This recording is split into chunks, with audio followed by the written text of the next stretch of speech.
Cara, esse anime novo tá muito bom. Demorei um pouco pra trazer, assim como outros que eu também vou trazer nas próximas semanas. Então mesmo que saiam atrasados, quero você aqui acompanhando. Muito obrigado, deixa o like, se inscreve e deixa aquele comentário pra fortalecer o vídeo. Fora isso, aproveita, meu querido. Tamo junto. Nesse mundo, os poderes do Lorde Demônio Adormecido criaram calabouços por todos os cantos. Thunder Peak é uma equipe de rank A que transmite suas aventuras em calabouços ao vivo para o mundo inteiro. O time conta com um cavaleiro, um guerreiro, uma bruxa, uma sacerdotisa e um mago. Juntos, eles combinam suas habilidades únicas para derrotar monstros poderosos com facilidade. Eles são absurdamente populares porque têm vários membros bem fortes e com uma sinergia que dá inveja em qualquer outro grupo por aí. Mas nem tudo são flores fora dessas dungeons. Yuki, um mago de suporte rank B, chega para o grupo e avisa que vai pedir as contas. O líder da equipe, Simon, pergunta por que disso, meu mano? E o Yuki manda a real sobre a desigualdade dos pagamentos. Cadê meu dinheiro?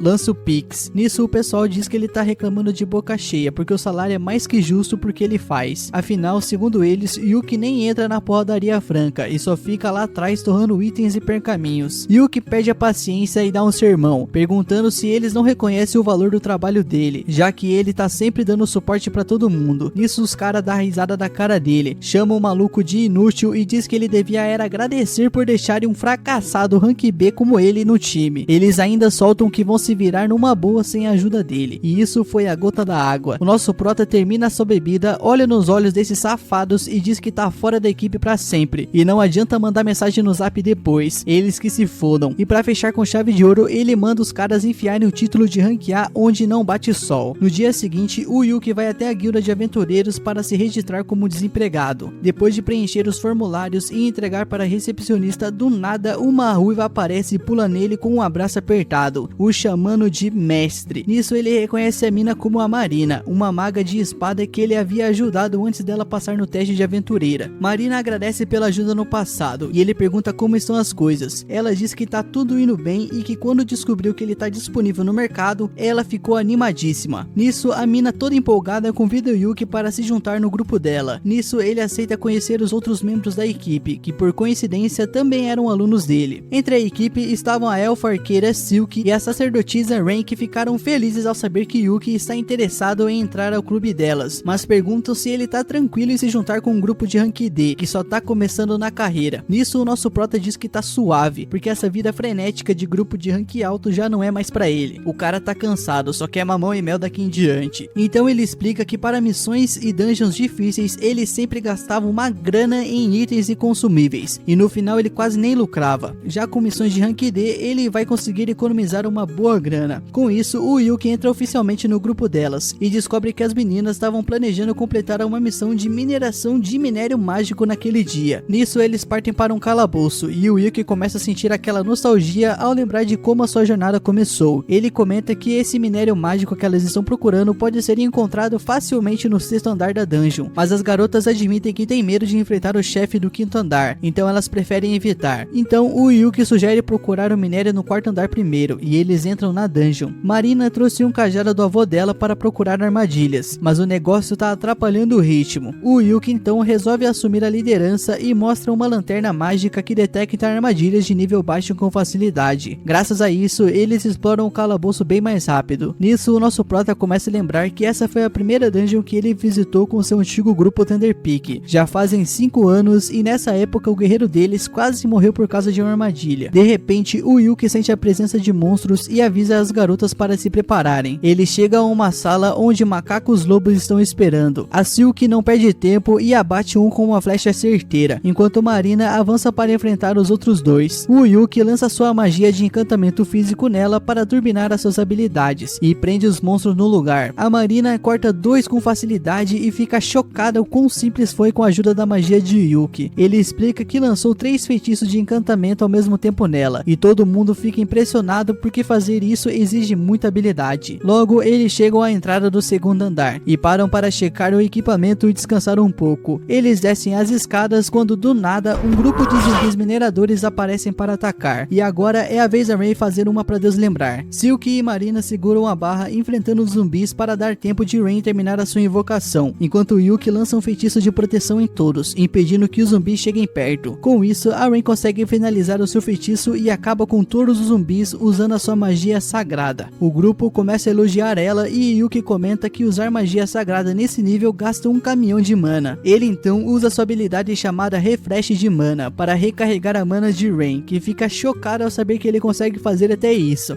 Você não sabe o que ele faz na cama, quer dizer, ela conta pro grupo que esse tipo de feitiço é super raro e só magos vermelhos como Yuki conseguem usá-lo. Com uma magia dessas, qualquer um seria aceito no grupo ranquear sem pensar duas vezes. Todo mundo fica impressionado com isso, mas o nosso prota, que é um cara modesto e humilde, fica dizendo que isso não é lá grande coisa. Eles continuam andando e o Yuki sai despejando água sagrada pelo caminho para evitar que os zumbis ressuscitem e voltem a atacá-los. A Silk, preocupada com o orçamento, comenta que isso deve ser caro pra caralho. Desculpa, pra caramba. Mas o nosso prota tranquiliza, dizendo que ele mesmo fabricou essa água. E o Yuki explica que pode usar as cinzas purificadas dos zumbis para fazer água sagrada com alquimia. Logo eles chegam no quarto andar e o nosso prota avisa que dali em diante eles podem encontrar o minério mágico. Porém, antes de eles irem mais fundo, ele sugere que todo mundo recupere as energias comendo alguma coisa. Nisso, ele simplesmente tira uma fogueira portátil da sua bolsa mágica, deixando todas as garotas novamente impressionadas. Esse cara é uma máquina de deixar todo mundo impressionado. Então o nosso prota aproveita para dar aquela moral nelas, dizendo que se elas se esforçarem, um dia poderão comprar as suas próprias bolsas mágicas. Ele então começa a preparar ovos com bacon e para completar tira uma panela mágica que simplesmente faz sopa de frutos de mar sozinha. Nisso a Rain fica tão emocionada com essa panela que os instintos de dona de casa dela começam a aflorar. O Yuki então explica que encontrou essa panela numa dungeon de alto nível, mas que foi um pesadelo para consertá-la depois. Enquanto eles comem, a Silk percebe que a comida parece estar cheia de mana extra. O Yuki dá uma risada e explica que cozinhar é basicamente alquimia, e que ele caprichou no tempero para dar aquele boost de energia para minerar. Ele colocou foi cocaína. Depois de um tempo, eles encontram um lagarto gigante de pedra com minérios grudados nas costas. O Yuki usa sua magia para desacelerar a criatura, e a Marina simplesmente manda o ataque supremo dela para finalizar o bicho. Só que depois de usar essa habilidade, a Marina tá exausta. O Yuki recarrega a mana dela e ainda dá aquele conselho de professor: porra, treina mais caralho, pra não ficar desgastado assim. Nisso, eles começam a tirar o minério das costas do monstro derrotado, mas logo percebem que isso não é o suficiente. O Yuki então sugere para eles descerem pro quinto andar e encarar o chefe para pegar o que precisam. Nisso, as garotas ficam meio assustadas, já que o chefe é uma criatura bem casca grossa, mas o nosso prota garante que vai usar tudo que tem para ajudar. Quando eles chegam à sala do chefe no quinto andar, o Yuki diz que vai enfrentar a criatura sozinho para mostrar as suas habilidades. Ele tira um artefato em forma de câmera flutuante para gravar a luta, e Marina sugere ele fazer uma live porque seria divertido. O nosso prota resolve arriscar e aceita, mas percebe que precisa de um nome pro grupo na transmissão. As garotas nervosas admitem que ainda não pensaram nisso. Então a Marina no improviso sugere o nome Clover, e ela explica que as três são como folhas normais de um trevo, e o Yuki é uma folha da sorte. Todo mundo curtiu o nome, menos eu. O Yuki pergunta se elas querem aparecer na live, mas as garotas preferem só assistir. Então ele ativa o modo live na câmera e entra na sala do chefe. Lá ele encontra um caranguejo de aço gigante e bem feio. O bicho ataca na hora, mas o Yuki desvia com facilidade. Lança 5 feitiços para cegá-lo, envenená-lo e paralisá-lo, e ainda usa uma magia gravitacional para esmagar o caranguejo em segundos. Nisso ele encerra a live nesse momento, e Marina, empolgada, corre para abraçá-lo, quase quebrando os ossos dele. Depois disso, o Yuki coloca o caranguejo na bolsa mágica e abre o baú que apareceu ao derrotar o chefe. Lá dentro, eles encontram uma montanha de tesouros e mais minério mágico, e com um loot garantido pro resto da semana, o grupo volta para a cidade de carruagem. Durante a viagem, o Yuki, sempre educado, pergunta como elas avaliam o novo membro do time de uma escala de 1 a 10. As garotas estão super impressionadas com as habilidades dele, mas Yuki acha que elas poderiam ficar desconfortáveis por ter alguém mais velho como colega de grupo. As meninas logo quebram esse clima e dizem que não tem nada disso. De repente, a Silk tem uma ideia genial. Ela sugere que Yuki vire o líder do grupo, já que ele é o mais experiente e forte entre elas. O Yuki fica sem jeito, dizendo que não acha certo um novato assumir a liderança, mas as outras garotas concordam, afirmando que o grupo só foi oficialmente formado agora mesmo, quando decidiram chamar o grupo de Clover. Isso automaticamente fez o Yuki um membro fundador. As meninas insistem tanto que ele acaba cedendo e aceita ser o líder do grupo, com a justificativa de que assim pode manter todo mundo em segurança. Enquanto isso, os antigos bostinhas miseráveis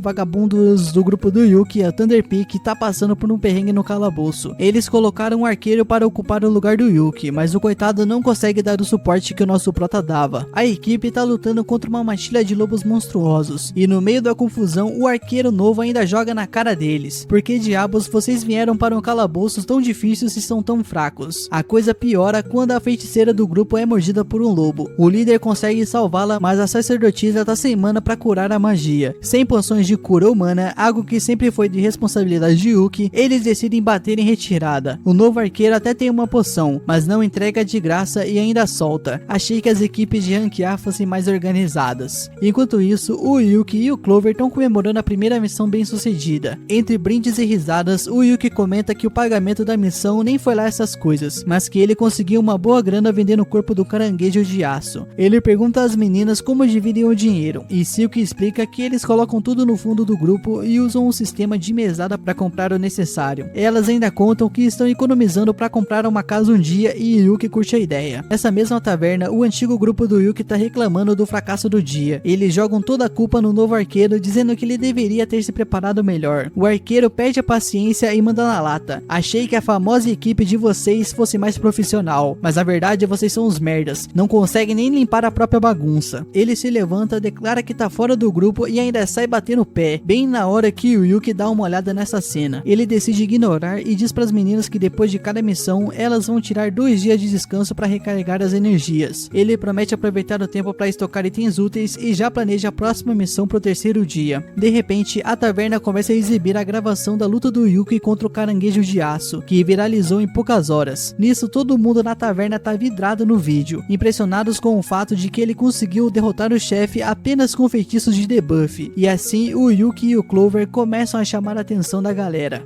E isso deixa os antigos companheiros do Yuki bem bolados, achando que ele estava jogando na liga dos perdedores só para conseguir um KDzinho a mais. E não é só eles que estão com inveja, porque o nobre gordo e feioso também tá praguejando contra eles de longe. 3 dias depois, o Yuki chega na guilda para escolher uma missão que seja tranquila para as meninas, mas que ainda dê uma boa recompensa para elas. A recepcionista sugere uma missão de rank C, coletar pedras mágicas numa cachoeira. Ela comenta que a tarefa devia ser de rank D, mas tem uns monstros esquisitos rondando a área, então essa missão ficou mais complicada. E enquanto o Yuki tá pensando se aceita ou não, as meninas aparecem correndo e já topam a missão na hora, sem nem perguntar os detalhes. Quando a recepcionista sai para registrar a missão, o Yuki aproveita para explicar que talvez eles tenham que enfrentar monstros no caminho. Mesmo assim, as meninas não recuam. Dinheiro a mais? Ha! Pelo amor de Deus, né? É óbvio que nós vai. Nisso, o nosso prota diz para elas se prepararem e voltarem em 30 minutos. Enquanto isso, a recepcionista entrega um recibo e sugere que o Yuki faça uma live da missão, porque ele virou uma mini celebridade depois da última. O Yuki sai da guilda e logo sente que tem alguém seguindo ele. Ele atrai o perseguidor para um beco escuro e descobre que é o tal nobre feioso e invejoso. O Yuki pergunta o que esse maluco quer, e o nobre saca a espada, mandando o Yuki largar a Clover. O Yuki, já preparado para esse merda, lança um feitiço de armadilha sem ninguém notar e encara o cara, perguntando se ele tá louco de pedir pro líder do grupo se mandar. O nobre responde que encontrou as meninas primeiro e que quer entrar no grupo para ser o sugar daddy delas. Que isso, meu mano? O Yuki só consegue pensar que esse cara deve estar muito chapado de cogumelo mágico. Ele recusa na hora e começa a sair, mas o nobre tenta atacá-lo. Porém, é claro, ele tropeça na armadilha e apaga no chão. Quando o Yuki encontra as meninas, elas contam que o gorducho já tinha aparecido alguns dias antes, tentando se juntar ao grupo delas como se estivesse fazendo algum favor. Mas como ele era todo mediano nas habilidades, elas ignoraram o cara, que ficou enchendo o saco mesmo depois de levar o não. O Yuki conclui que esse cara é um tapado por sacar uma espada no meio da rua e decide denunciá-lo para a guilda quando voltarem. Depois disso, ele explica a missão para as meninas: coletar pedras mágicas. Parece fácil, mas eles podem cruzar com alguma fera selvagem. As meninas comentam que já estiveram na área há uns 2 meses e não viram nenhum tipo de monstro e nem animais por lá. E essa última parte preocupa o nosso prota. Ele explica que quando todos os animais somem de uma floresta, geralmente é porque um monstro poderoso tá na área. O Yuki diz então que na época esse monstro já devia estar por lá, mas elas deram sorte de não tê-lo encontrado. Ele avisa que vai gravar tudo quando chegarem na floresta, e se cruzarem com esse monstro, eles vão fazer uma live. Se eles vencerem, vai ser épico, mas se eles perderem, eles precisam correr. Nisso ele diz que quer que o vídeo seja ao vivo, assim a guilda pode acompanhar e mandar ajuda se necessário. Nisso eles vão pra floresta e o Yuki começa a gravar assim que eles entram. Ele vai no final do grupo, já que animais selvagens normalmente atacam por trás, e tranquiliza as meninas dizendo que tá usando uma armadura especial de bruxo que dá a ele uma defesa altíssima. Eles chegam à cachoeira rapidinho, mas o Yuki sente algo estranho e ativa a live na hora. Um segundo depois, o monstro que estava causando o caos na floresta aparece, e para o desespero do Yuki é um Zarag, um monstro de alto nível que só aparece nas camadas mais profundas das masmorras super perigosas. Todo mundo entra em pânico quando o Yuki explica o que é, então ele toma a frente dizendo que precisam fugir imediatamente, porque lutar contra um Zarag é suicídio. Então o nosso prota decide ficar para trás e atrasar o monstro até que as meninas consigam escapar e a guilda mandar reforços. Porém a Marina saca sua espada e declara que não vai abandonar o nosso prota. Silk e Rain concordam com ela, e as três começam a usar as suas habilidades para tentar desacelerar o monstro e enfrentá-lo. Sem escolha, o Yuki decide deixar elas participarem da luta. Primeiro, ele encanta as habilidades físicas das três. Marina avança para segurar o monstro enquanto Rain começa a entoar um feitiço, mas acaba sendo arremessada pelo Zarag. O Yuki tenta paralisar o monstro com magia de trovão e joga vários debuffs nele, mas o bicho parece imune a tudo. Percebendo que é um monstro especial, o Yuki pede para que Marina ganhe um pouco de tempo enquanto ele prepara um feitiço poderoso. Marina segura o Zarag como pode, e Silk invoca as Dríades da floresta que amarram o monstro em vinhas mágicas. As duas estão dando tudo de si para atrasá-lo, enquanto Yuki finaliza a invocação do feitiço de nível 5, a flecha prismática. Ele avisa a Marina para recuar antes de lançar o feitiço devastador no monstro. Graças ao esforço da equipe, o Yuki teve tempo suficiente para terminar de lançar a magia de nível 5, o super destrutível míssil prismático, e com esse feitiço completo ele manda o ataque direto na cara do monstro. Quando o míssil prismático atinge o monstro, parece que não deu em nada no começo, mas logo a criatura começa a tossir sangue, e tá claro que ela se feriu bastante. Rain então manda um trovão de nível 5 para dar um choque no monstro, e enquanto ele tá paralisado, Yuki grita para Marina cortar a cabeça dele. Marina avança, ativa a espada mágica dela e Yuki joga um feitiço de ataque crítico para bufar. Resultado, um golpe só e lá se vai a cabeça da fera. E com o perigo finalmente resolvido, o Yuki cai de joelhos aliviado, sem acreditar que derrotaram o monstro sem ninguém morrer. Na cidade, a galera vai à loucura. Eles estavam assistindo a transmissão ao vivo e estão de boca aberta, principalmente com o feitiço de Yuki, que ninguém jamais tinha visto algo assim antes. Mas é claro que tem sempre aquele hater, né? Os caras não conseguem aproveitar o momento. O entretenimento nunca tá bom. E de volta à floresta, o Yuki sente uma leve tontura por causa da mana que gastou, mas tá tranquilo no geral. Ele fica feliz que deu tudo certo, mas ele sabe que a luta foi complicada demais para um grupo novato como o deles. Na real, eles só sobreviveram porque eles quebraram a banca, eles deram sorte demais. Ele avisa as garotas que vai dar uma bronca nelas depois, porque foram imprudentes demais, mas é óbvio que elas devolvem na lata, dizendo que o Yuki foi tão imprudente quanto elas, já que ele foi correndo para a luta sozinho, pronto para ir de Vasco. Ele não tem argumentos para negar isso, e só propõe que eles discutam isso mais tarde. Por agora, ele manda todos se limparem, já que estão todos suados e Marina tá coberta de sangue de Zarag. Enquanto as meninas tomam um banho no rio, o Yuki começa a montar o acampamento. Essa situação toda traz lembranças de 6 meses atrás, quando ele estava treinando o grupo de Marina. Ele ficou impressionado o quanto elas estavam se adaptando bem à vida de aventureiras, mas também sabia que tinha muito espaço para melhorar. Marina era muito desastrada, Silk era cautelosa demais e Rain era super tímida. Mesmo assim, se dependesse somente dele, ele já teria dado as licenças de aventureiras nível D para elas na época. Naquela noite, as meninas montaram a barraca, prepararam lenha e colocaram alarmes contra ataques de monstros. O Yuki assistia orgulhoso, com toda a certeza que elas seriam grandes aventureiras no futuro, mas ele nunca imaginou que acabaria entrando no time delas pouco depois. Dias depois, o grupo tá de volta à guilda, convocado para uma reunião com o mestre da guilda. As meninas estão nervosas, achando que aprontaram alguma coisa, mas o Yuki desconfia que o papo é sobre o Zarag. Uma missão desse nível deveria ser classificada como B, mas por algum motivo ela foi marcada como D, então parece que tem investigação rolando. E é aí que o mestre da guilda, o Benhud, entra na sala, e só a presença dele já faz as meninas ficarem duras de medo. Ele vai direto até Yuki exigindo uma explicação, mas o nosso prota sabe que não fez nada de errado e diz que já entregou todas as informações relevantes no relatório. Só que o Benhud tá pouco se fudendo pra esse relatório e pede uma explicação mais detalhada. Porém, antes de começarem qualquer discussão, o nosso prota manda um Benhud baixar a bola dele, porque ele tá assustando as meninas. Marina tenta interromper, dizendo que ele não pode falar assim com o mestre da guilda, já que ele é super poderoso. Porém, na real, o Benhud tem um baita respeito pelo nosso prota, então ele nem precisa dessas formalidades todas. O Benhud pede para que todo mundo se sente e diz que já sabe o que rolou na floresta, mas quer ouvir o que o Yuki pensa sobre essa situação. O nosso prota dá então a sua opinião. Ele acha que isso pode ter sido causado por um overflow, que fez surgir um monstro bem mais forte do que o normal na área. O Ben-Hur concorda e imediatamente manda sua secretária emitir uma missão de investigação para entender melhor o que tá rolando. Os dois claramente sabem o quão perigoso pode ser um overflow, mas Marina não faz ideia do que é isso e pede para que Yuki explique. Ele então conta que um overflow é um fenômeno onde algum catalisador faz monstros de uma masmorra saírem dela. Normalmente eles ficam presos lá por causa de uma mana que flui pelo chão, mas às vezes essas algemas se rompem e os monstros escapam, causando maior caos ao redor. E isso pode ser um sinal de uma possível onda de masmorras chegando, o que só piora a situação. As garotas já ouviram falar dessas ondas e sabem o estrago que elas podem causar, destruindo cidades como fogo em palha. Se os monstros como aqueles Zarag já estão aparecendo, o tempo tá curto. O Ben-Hur então promete que vai investigar tudo a fundo para garantir a segurança das pessoas, mas antes de tudo ele se desculpa sinceramente com as garotas por colocá-las em tanto perigo. Elas dizem que ele não precisa se desculpar, já que todo mundo saiu vivo, embora admitam que sem o Yuki, provavelmente elas já estariam jogando no Vasco. Ainda assim, a live delas provou que elas são boas lutadoras, e como recompensa por terem enfrentado um Zarag, o Ben-Hur planeja promover todas elas para o rank C. Só que a promoção depende de Yuki continuar ajudando o grupo, já que ele é o rank mais alto. O Yuki estranha isso, porque ele acha que ainda é um rank B, mas aí Ben-Hur solta a bomba. O Yuki também vai ser promovido. Todo mundo que viu a live ficou impressionado com o míssil prismático que ele usou contra o Zarag, e tá na cara que ele merece subir de nível. A partir de hoje, o Yuki é oficialmente um aventureiro rank A, e depois dessa boa notícia, o Yuki e as garotas descem para comemorar com algumas bebidas. Enquanto isso, o Yuki tira a bolsa de moedas que ganhou como recompensa pela missão e entrega para Silk contar. Silk abre a bolsa e fica chocada ao ver a quantidade de moedas de ouro. Ela nunca viu tanto dinheiro junto na vida. O nosso prota então explica que apesar da missão ter sido originalmente de rank D, por causa da dificuldade ela foi tratada como rank B no final, então o pagamento veio bem mais alto. Silk começa a contar as moedas, mas encontra um papel no fundo da bolsa, com o nome de Yuki escrito. Ela entrega para ele e Yuki descobre que é uma nota de Ben-Hur pedindo desculpas por tudo que ele passou, e junto com esse bilhete tem uma moeda de platina de bônus. Essas moedas de platina são valorizadas pra caramba, então o nosso prota decide adicionar o dinheiro ao fundo do grupo. Quando Silk termina de contar, ela anuncia que todos agora têm dinheiro suficiente para comprar uma casa. Marina fica tão animada que dá um pulo e derruba as moedas da mesa. Silk também fica feliz, mas sente um pouco de culpa, já que grande parte do dinheiro foi graças ao esforço de Yuki. Mas ele diz para ela não pensar assim. Eles o fizeram líder do Clover, e é natural que o líder faça o que for preciso pelo grupo. Mesmo que ele tenha feito a maior parte, o dinheiro pertence a todos. Que foda essa atitude, hein? O grupo continua celebrando até tarde da noite. Em um momento, a Rain pergunta para Yuki se ele tem algum sonho que quer realizar. O nosso prota fica surpreso e pergunta por que ela quer saber disso. A Rain explica que agora que eles alcançaram o objetivo de comprar uma casa graças ao Yuki, ela quer saber qual é o sonho dele para que o grupo possa ajudá-la a realizá-lo também. Ele conta que quer conquistar os andares mais profundos da masmorra de Achromact Darkness. As garotas no mesmo instante cospem suas bebidas de tão chocadas. Afinal, essa masmorra é literalmente a mais perigosa que existe. Para piorar, ela tem um Abyss Gate, um artefato que é um portal direto para o submundo. O Yuki explica que Abyss Gate é exatamente o motivo pelo qual ele quer conquistar a Achromact Darkness. Rain então pergunta se ele pretende atravessar o portal para chegar até lá, mas Yuki esclarece que ele só quer ver como é o limite do mundo. Ele também conta que o tio dele tentou essa mesma missão no passado, mas ele não conseguiu chegar ao portão. Mesmo assim, Yuki cresceu ouvindo essa história e decidiu que queria tentar também, mesmo sabendo que talvez isso nunca aconteça. Marina gosta dessa ideia e sugere que todos eles tentem conquistar a Achromact Darkness juntos. Yuki, no entanto, lembra que não é tão simples assim. A masmorra é tão perigosa que só dá para entrar lá com a permissão do governo, e só equipes de rank A conseguem essa aprovação. Mesmo assim, Rain acha que seria uma boa ideia e propõe que seja o próximo grande objetivo do grupo. Todo mundo concorda e promete trabalhar duro para realizar o sonho de Yuki. Enquanto isso, as lives do Clover estão bombando cada vez mais. Atualmente, eles estão transmitindo uma luta contra uma mão morta, e com um trabalho de equipe impecável, o Rain derruba o monstro com um raio, enquanto Yuki finaliza com um scroll de pedra. A transmissão termina com todos assinando para os fãs e a guilda vibra com o sucesso deles. Todos, menos o pessoal da Thunder Peak. Fazer o que, né? Invejosos. Barry não suporta o quão popular Yuki tá ficando, já que ele só parece incrível porque tá num time de novatos. Mas Simon comenta que ouviu dizer que Yuki foi promovido a rank A recentemente, ultimamente, então talvez ele seja tão bom assim mesmo. Apesar disso, o maior problema da Thunder Peak agora nem é a popularidade do Yuki. Eles têm falhado em várias missões ultimamente, e Simon acha que é porque os novatos que contrata são inúteis e não duram nem um dia na equipe. Mas é claro, o problema não pode ser o time, não é mesmo? Falando nisso, o Simon pergunta onde tá a Jamie, e Camila explica que ela não quis sair para beber. Simon então fica irritado, já que desde a última missão que Jamie foi atacada por um lobo, ela tem atrapalhado o grupo. Enquanto isso, a Jamie tá trancada no quarto assistindo as lives do Yuki em looping. O Thunder Peak começa a perceber que talvez Yuki fosse mais útil do que pensavam. Então o Simon tem uma ideia. Já que Yuki saiu por causa de um pagamento baixo, eles poderiam aumentar a parte dele e cortar o da Jamie para compensar. Poucas horas depois, o Yuki e o resto da Clover chegam à guilda para reportar o sucesso da missão. Mas na entrada, Simon tá esperando por Yuki. Ver o Simon de novo deixa o nosso prota bem irritado. Então ele pede para as garotas entrarem enquanto ele resolve aquilo. O safado do Simon vai direto ao ponto e oferece a honra de Yuki voltar para Thunder Peak. Yuki não acredita no que tá ouvindo. Que porra você tá falando, meu mano? Mas Simon tenta manipular a situação, dizendo que o sonho de Yuki de ver o Abyss Gate só pode acontecer se ele fizer parte de um time rank A, como o Thunder Peak. Além disso, desde que Yuki saiu, o time dele está sofrendo para completar missões. Então o Simon diz que é a responsabilidade de Yuki voltar e consertar as coisas. Que cara de pau. O Yuki ouve tudo calado, mas a resposta é um belo de eu quero que você se foda. Ele e Simon podem ter sido amigos de infância, mas depois de tudo que o Simon fez, isso não significa mais nada. O Yuki não quer nada com ele e entra na guilda, deixando Simon parado do lado de fora, refletindo sobre as consequências de suas próprias ações. Reflete aí, seu porra. Enquanto isso, Basil observa tudo de longe com uma ideia sinistra na cabeça. Dentro da guilda, o Yuki encontra as garotas que perguntam o que Simon queria. Quando ele explica que Simon é o líder do antigo time dele, a Marina fica preocupada, achando que o nosso prota pode voltar ao Thunder Peak. Mas o Yuki deixa claro, nada nesse mundo faria ele voltar para aquele circo de horrores. E com isso resolvido, eles precisam reportar a missão. E depois disso, é claro, é hora de comemorar com algumas bebidas. Fala, meu mano, desculpa interromper seu vídeo, só passando aqui pra falar de coisa boa. Você já pensou em ter um canal no YouTube, mas acha que é difícil ou não sabe nem por onde começar? Eu tenho algo aqui que pode te mostrar o caminho e fazer você mudar de vida, isso mesmo. Clica aqui no link da descrição e descubra como transformar essa sua ideia em realidade. A sua hora chegou, meu mano, vem comigo. No dia seguinte, Yuki chama uma reunião para contar às garotas sobre uma missão que receberam. Marina já tá pronta para partir mesmo sem saber do que se trata, mas o nosso prota manda ela sentar, calar a boca e pelo menos ouvir do que se trata a missão. Ele explica que o grupo delas foi especificamente solicitado pela Earth, e as garotas logo ficam surpresas, já que a Earth é a oficina mais famosa do país. Inclusive o arco de Silk foi feito lá, então é uma honra serem escolhidos por eles. Mesmo assim, elas se perguntam por que a Earth escolheria a Clover de todos os outros grupos. Yuki explica que a Earth está lançando uma nova linha de equipamentos para mulheres, que é tanto estilosa quanto segura. Basicamente, eles querem que Marina, Silk e Rain conquistem uma masmorra usando as novas roupas para promover a marca. Marina mal pode acreditar que elas são garotas propagandas de uma marca tão grande. É um ótimo negócio, já que vão ser pagas para conquistar a masmorra e ainda vão poder ficar com as armaduras depois. Então é claro que elas aceitam a oferta, e o grupo parte para a masmorra de ferro quando o dia da missão finalmente chega. Yuki encontra as garotas dentro da masmorra, e elas já estão vestindo o novo equipamento da Earth. Ele diz que todas estão fofas e além de bonitas, o equipamento é super funcional. Elas estão muito lindas. Mas por algum motivo, Rain parece chateada com ele, e ele não sabe o porquê. O grupo então entra na masmorra, e o nosso prota explica que ela é relativamente antiga, e tem apenas 4 andares, mas no fundo há uma entrada para uma masmorra separada, que é o que eles vão limpar para chegarem na entrada principal da segunda masmorra. O nosso prota diz que eles vão ter que descer as escadas, mas elas são bem longas. Marina pergunta se eles não podem simplesmente descer pelo meio com uma corda para economizar tempo, e Yuki explica que normalmente ela estaria certa, e muita gente tentou fazer isso no passado, mas essa masmorra tem um campo de distorção que impede que você vá para qualquer lugar que não seja o caminho designado. Ele então avisa para elas tomarem cuidado para não ficarem presas nesse campo, mas então ele percebe que Rain está chateada. Qual foi, minha filha? Ele pergunta se ele fez alguma coisa de errado para ela ficar com essa cara de